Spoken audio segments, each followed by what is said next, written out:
In the heart of the vast Persian Empire, a young Jewish woman named Hadassah lived a quiet life. Orphaned as a child, she was raised by her loving cousin, Mordecai, who cherished her as his own daughter. Little did they know, destiny had a royal plan for her. King Xerxes, the mighty ruler of Persia, was searching for a new queen. From all corners of his kingdom, the most beautiful young women were brought to the palace. Among them was Hadassah, now known by her Persian name, Esther. Her grace and gentle spirit captured the hearts of all who met her, and soon she found favor in the eyes of the king himself. Out of all the women, King Xerxes chose Esther, placing the royal crown upon her head. She was now the queen of Persia, a secret keeper of her Jewish heritage, as Mordecai had advised her. Life in the palace was a world of splendor, but shadows were gathering. A powerful and arrogant official named Haman rose to prominence. He despised the Jewish people,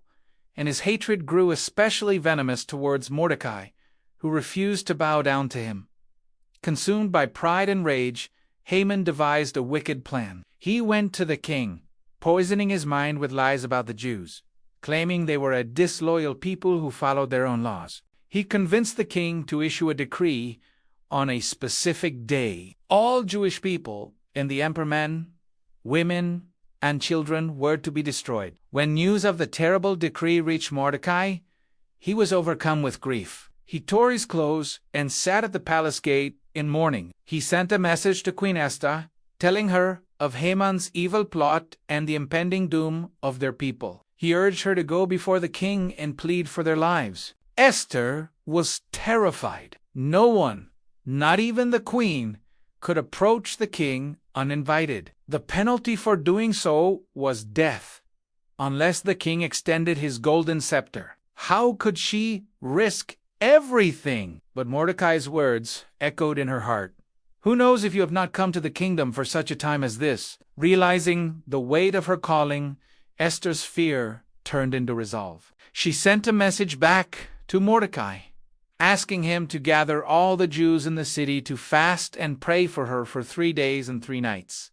She and her maids would do the same. After that, she would go to the king, and as she said, "If I perish, I perish."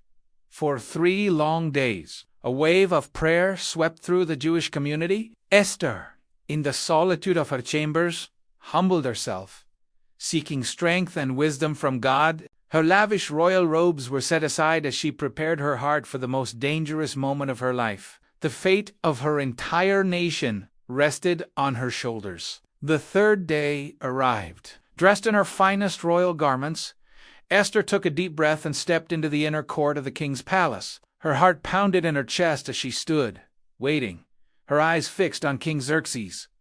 Upon his throne, the moments stretched into an eternity. She saw him look up, his expression unreadable. Would this be her final act? Then, a flicker of warmth in his eyes. The king's heart was moved. He extended his golden scepter towards her. "What is it, Queen Esther?" he asked gently. "What is your request? Even up to half the kingdom, it will be given to you." Relief washed over her, but she knew her task was not yet complete. With careful wisdom, she simply invited the king and Haman to a banquet she had prepared for them. At the first banquet, the king again asked Esther for her request. Still, she waited for the perfect moment. She invited them to a second banquet the following day, promising to reveal her petition. Then, Haman left the banquet overjoyed, his pride soaring. But his joy turned to fury when he saw Mordecai at the king's gate, once again refusing to bow. That night, Haman built a massive gallows, planning to ask the king the very next morning to have Mordecai executed. But that same night, the king couldn't sleep. He asked for the chronicles of his reign to be read to him, and he heard the story of how Mordecai had once uncovered a plot to assassinate him, saving his life. What honor has been given to Mordecai for this? The king asked nothing, his servants replied. Just then, Haman arrived at the palace, ready to request Mordecai's death. Before he could speak, the king asked him what should be done for the man the king delights to honor. thinking the king meant to honor him. Haman described a lavish ceremony. The man should be dressed in the king's own robes, placed on the king's horse, and led through the city streets, while a noble proclaims, "This is what is done for the man the king delights to honor." "Excellent," said the king. "Go at once and do all of this for Mordecai the Jew." Humiliated and horrified, Haman had no choice but to obey, leading his sworn enemy in a parade of honor. Later that day, at the second banquet, the king once more asked Esther for her request. The time had come. With tears in her eyes and her voice trembling with emotion, she said, "If I have found favor with you, your majesty, and if it pleases you, grant me my life, this is my petition, and spare my people, this is my request. For I and my people have been sold to be destroyed, killed, and annihilated." The king was stunned. Who is he? Where is the man who has dared to do such a thing? Esther looked directly at the man sitting beside them and declared, "The adversary and enemy is this vile Haman." Fear gripped Haman as the king rose in a fury. When the king returned, he saw Haman falling on Esther's couch, begging for his life. In that moment, Haman's fate was sealed. He was taken away and executed on the very gallows he had built for Mordecai.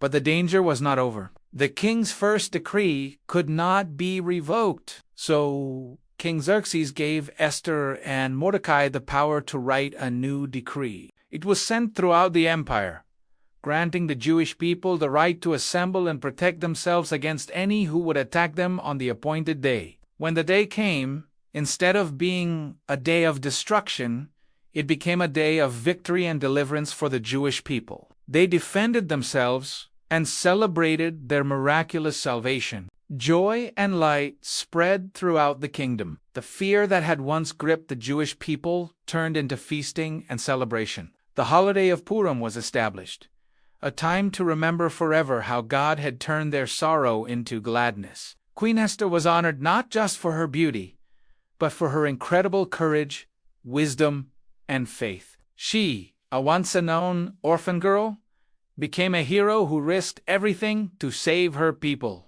Her story reminds us that sometimes we are placed in our circumstances for a reason, for a purpose far greater than we can imagine. It shows that one person's courage, guided by faith, truly can change the course of history. Thank you for watching, and don't forget to like and subscribe for more inspiring stories.